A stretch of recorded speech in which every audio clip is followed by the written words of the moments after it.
Hi, this is TJR, and I want to comment on a comment that was left by a viewer of this channel. This YouTube viewer goes by the handle of X, just the letter X. And by the way, I think that's an awesome YouTube handle. I wished I'd thought of that. And he writes, both songs are cut from the same cloth, however, not the same song. I wonder, if Spirit was a new release today, would Led Zeppelin have sued? Now, first of all, I want to point out that when he says Spirit, he actually means Taurus, which is the song. Spirit was the band, but X, I know what you meant. This is a great point. And in all this time making all these videos, it's something I never thought of.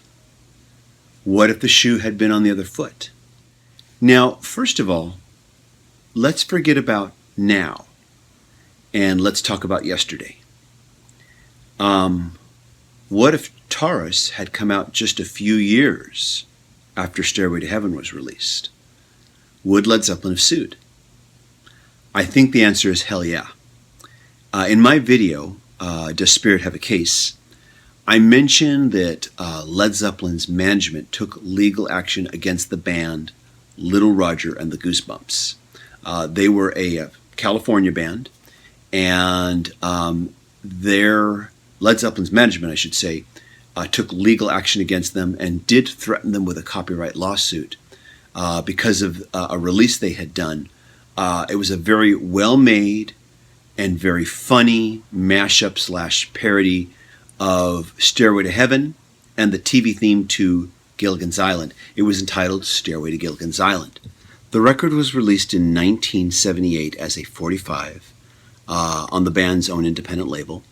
It was just a local release, and I remember that it did get some radio airplay on the syndicated Dr. Demento radio show. Now, parody does fall into the realm of fair use, but that doesn't mean your parody can't be challenged. And Zeppelin's management lawyers demanded that all copies be destroyed. So the band did withdraw the release simply because they just didn't have the financial resources to fight them. And this was a case, definitely a case, where money overcame anybody's legal rights to fair use. At least Little Roger and the Goosebumps had the decency to list the names of the original songwriters involved with the two tracks that they were parodying on their 45-inch record label that they released. Whatever happened between then and now has in some way been worked out. I don't know all the details, but Stairway to Gilligan's Island is now available for digital purchase. I've seen it on the Amazon MP3 store. By the way, I did do my own cover of Stairway to Gilligan's Island on this channel here, and I will leave a link so you can check that out. Hopefully you enjoy that. But getting back to the topic at hand, what if instead Taurus had come out today? To be honest, it makes me wonder. It makes me wonder about all of those Led Zeppelin fans whose primary argument for defending Led Zeppelin for alleged plagiarism was, I'm a big Led Zeppelin fan, I think they're the greatest band in the world, and therefore they're not guilty. And I think a lot of those fans, and I'm just talking about those fans, not the ones who had really good, solid arguments. I'm not counting them with this crowd, but I'm just talking about the ones whose only argument was they're the greatest band in the world, so they can't be wrong. I think a lot of those same fans would suddenly change their tune, and I think a lot of them would start crying rip-off and saying, hell yeah, sue them.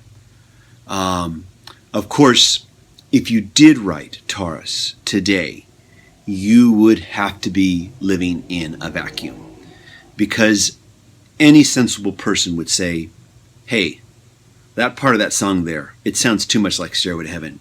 Change it, it's got to go. Of course, then again, that didn't stop the songwriters of One Direction's hit, The Best Song Ever, from blatantly ripping off the opening to The Who's Bob O'Reilly. And If you've ever heard that, I really do think that Pete Townsend could have made a real case and sued them, but he chose not to. And that was his choice, no one else's. I do have to wonder about all of the Led Zeppelin fans who said, Spirit should be proud or should be happy that Led Zeppelin stole from them. It's a compliment, after all, when another music artist steals from you. That's a compliment, I wonder, would they feel the same way if, instead the accusation was that Spirit stole from Led Zeppelin, that the shoe was on the other foot? Would they consider it as much of a compliment when you steal from Led Zeppelin? And, my initial reaction to hearing the track Taurus the first time was that if I didn't know better, I would have thought they had ripped off Stairway to Heaven. And, ripped off is the operative word here. Now, I want to make it clear that the point of this video is not about whether Led Zeppelin is guilty of plagiarism or was guilty of plagiarism or not. It's about some of the arguments that some Led Zeppelin supporters used. Would they still feel that this was a frivolous lawsuit, which so many of them claimed, if the shoe were on the other foot? Or would suddenly this be a very legitimate lawsuit? And while Led Zeppelin no longer owns the publishing of their music, I personally think that there is a really good chance that those owners would definitely have sued. But having said that, I do agree that they would have only have sued only if Taurus had become a hit. Now, right now, I know a lot of people are taking that comment and interpreting it as it's all about the money.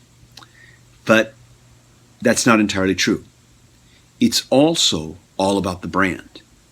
And when you own a brand built around an intellectual property, you have to protect it, or others will borrow from it, steal from it. And if you allow that to happen too much, you are allowing that brand to be weakened and to be devalued, which in turn does weaken the monetary value of that brand.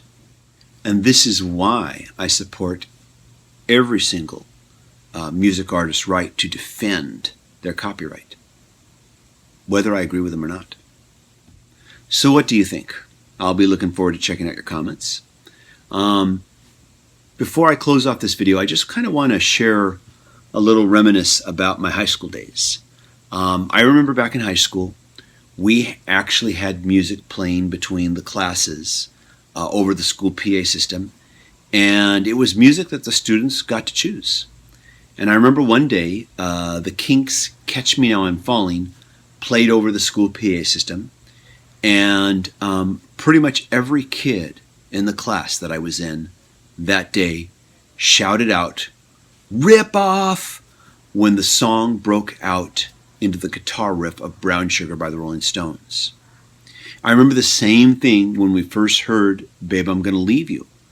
We all liked the song, but we all felt that part that went da-da-da-da-da, boom, da-da-da-da-da, boom, that particular riff during the chorus sounded way too much like 25 or 6 to 4 by Chicago.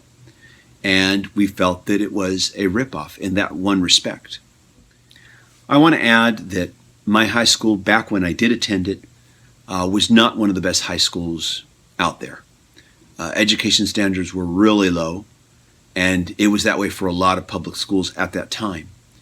But kids really did care about rock and roll, and we didn't like hearing our favorite bands obviously ripping off others. And I think that this was a good atmosphere for me to grow up in, because it really enforced the idea to me not to be lazy and to try to be as original as you possibly can in your songwriting. Anyways, that wraps up this video. What do you think about all this? I'm looking forward to checking out your comments. Thanks so much for watching. Bye.